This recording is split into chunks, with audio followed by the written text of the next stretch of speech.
Man United news, Andre Onana hails, key player, as transfer mistake identified. Hello soccer fans, welcome to Manchester United Daily Updates. If you enjoyed the video, please hit the like button and subscribe to the channel.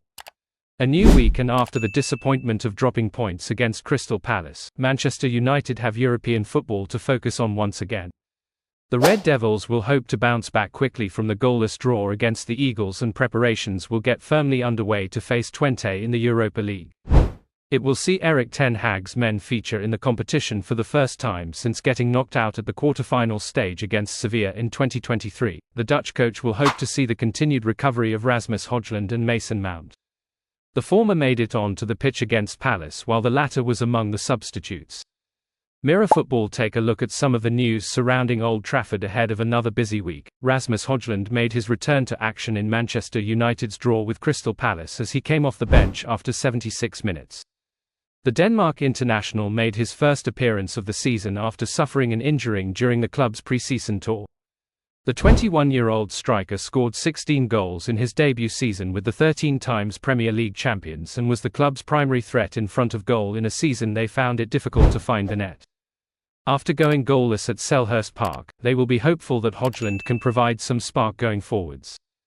Højlund is planning to be involved in United's Europa League clash, it appears, and posted a message on Instagram following his return. "Love to be out there again," he said. "We go again on Wednesday. Gonna be so good to be back at Old Trafford." Højlund's return was not enough to persuade the weekend's pundits that Manchester United did not need more firepower, however. Neither Danny Murphy or Ashley Williams are convinced by the club's strikers. United spent £36.5 million on landing Dutch forward Joshua Zirkzee, but they do not believe he will provide an answer.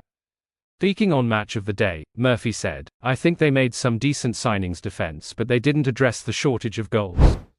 They scored joint lowest amount of goals in the top half last season, and they bought in Zirkzee, the only attacking player, who is a young lad and not a goalscorer." Williams added, "Is Zirkzee going to get you 20 goals a season? He's the only attacking addition. That's what they were lacking last season. Palace were there for the taking. United actually played really well. They ended up nearly losing the game. It's going to be the same thing as last season. Who's going to score goals for them?" United goalkeeper Andre Onana was certainly happy to see Højlund's return to action and believes his teammate will make an important contribution this season. The former Ajax and Inter Milan shotstopper is also relieved to see the likes of Tyrell Malacia returning to training and believes his side need to resolve their fitness issues with the likes of Luke Shaw still out. "He's, Højlund, a key player for us, and we are all happy because he's coming back," said Onana. Malacia also came back to training yesterday, so it's important to have everyone back.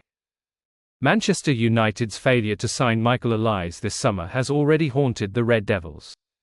Olise was heavily linked with a move to Old Trafford before he joined Bayern Munich in July, but ERIK Ten Hag's side were unable to finalise a deal with Crystal Palace, and the France international moved to Bavaria instead. Chelsea were also interested in the 22-year-old, however Olise opted to leave the Premier League in search of a new adventure in Germany. Man United inform Premier League star to solve problem position. Since his move to the Allianz Arena, Olise's stock has risen exponentially thanks to a string of sensational performances. He is now a fully fledged senior France international, and he has taken to the Bundesliga like a duck to water. Olise failed to register a goal contribution in his first two competitive Bayern games, but his performance level was typically top-notch. Man United looking to erase Bellingham demons with transfer for new Roy Keane. This week, the Frenchman has stepped things up massively. He scored his first goal for Vincent Kompany's side versus Holstein Kiel on the 14th of September and backed that up with a brace against Dynamo Zagreb in the Champions League just days later. Olise then notched another brace during a 5-0 win over Werder Bremen on Saturday, while he also provided two quality assists. The France international is firmly first choice at Bayern and is well on his way to establishing himself as one of Europe's most dangerous and effective wingers. Noni Madueke's form at Chelsea will have eased the Blues' blow of missing out on Olise, but Man United have received no such respite. Amad Diallo and Alejandro Garnacho have shared right-wing duties at Old Trafford this season, with €95 million man Antony forced to warm the bench. Amad and Garnacho are both top talents, but Man United are currently missing something in the final third, and Olise may well have been that player. The Red Devils are 11th in the Premier League table, and despite racking up the second highest XG tally in the division, 9.4, Man United have only scored 5 goals, with just 4 teams registering less. OLISE is a reliable finisher, and he would have also added additional creativity from the right flank. Instead, Man United continue to underwhelm in attack, and their failure to sign the Frenchman already looks like a major mistake. After summer bid, Man United clear to finally agree signing of £290,000 a week star. Manchester United suffered yet another disappointing result against Crystal Palace last night in the Premier League. The Red Devils could have easily lost the game if not for Andre Onana's heroics, but to be fair, they also had the chance to win the game. Ten Hag made 5 impressive additions in the summer: Leny Yoro, Joshua Zirkzee, Matthijs de Ligt, Noussair Mazraoui and Manuel Ugarte. Of this, 3 players have become mainstays in the lineup, while the latter is still finding his feet. Leny Yoro is currently out injured after fracturing his foot in pre-season. Meanwhile, Dan Ashworth and co. continue to plan for future transfer windows. As per Christian Falk on the Daily Briefing via Court Offside, Man United are clear to finally agree on the signing of Bayern midfielder Leon Goretzka.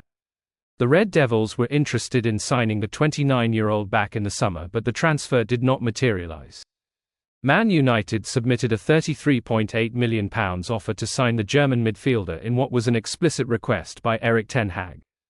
As per Falk, despite deciding to stay at Bayern, Goretzka is enduring a difficult time, having played just a solitary minute in the Bundesliga so far. Here is what the journalist had to say on the £290,000 a week star and why Man United might have an advantage. Manchester United were previously interested in his services, and they've seen that they can make good deals with Bayern Munich, having landed both Matthijs de Ligt and Noussair Mazraoui in the summer. They also have Joshua Zirkzee, who was a quasi-Bayern player in the sense that United paid a fee to them for his transfer. Clearly, relations between the two clubs seem to be at an all-time high after the summer transfers. Man United will be looking to revisit their interest in Goretzka, who is struggling under Vincent Kompany and could benefit from a transfer. Bayern, who are usually very astute with the way they go about their business, find themselves in a rather strange scenario. They have more players in the squad than they need, and the potential sale for Goretzka could help them out financially. Let's wait and see how it goes. Jadon Sancho Man United transfer return clause explained as Chelsea star shines again. It took Jadon Sancho just 50 minutes for Chelsea to do something that had been almost 18 months in the making at Manchester United. In his first start at his new club on Saturday against West Ham, Sancho didn't take long to make a mark. Although a lot of the credit goes to Nicholas Jackson, who picked up the ball halfway inside the opposition half and on the left, miles from goal, it was Sancho's well-timed pass and movement to create the space initially that opened up West Ham's defence. 7 seconds later and Chelsea were 1-0 up at the London Stadium. In less than 5 minutes, Sancho had marked his appearance with a second assist in blue, although he was wearing white on both occasions. For United, he only managed 6 in the league across 58 matches. It took Sancho 13 games to get his last 2 assists for United, spanning across the entirety of 2022-23 plus the small part of 2023-24 that he was involved in the first team. Already he looks to be more at home in London than he ever truly was at Old Trafford. For many of a United persuasion, it is already a frustration. Having spent £72 million to sign Sancho, rarely, if ever, did he show his best. Not only was output relatively low compared to his Borussia Dortmund days, but overall impact also lacked. With Sancho brought in to be the final piece on the right of attack despite favouring the left, Chelsea have freed him up in an instant. The caveat is just how small of a sample size this is, and the opponents not being of the highest quality. For what could be a £50 million net loss for United, Sancho's performances at Chelsea are hard to ignore. Initially sent out on a loan, United are almost certain to see him exit on a permanent deal next summer. The price they get will be between £20 minus £25 million depending on how high up the table Chelsea finish, Men's Sport understands. The move will only come into effect if Enzo Maresca's side end 14th or higher though, according to reports, making it extremely likely. United themselves are currently blessed with options going forward after Ahmed's sharp start to the season. Marcus Rashford has also shown signs of hitting form despite being benched against Crystal Palace. Alejandro Garnacho and Joshua Zirkzee have also been bright. Sancho's time at United came to a mutually agreed end after disagreements with Erik Ten Hag that although patched up. Thank you for watching.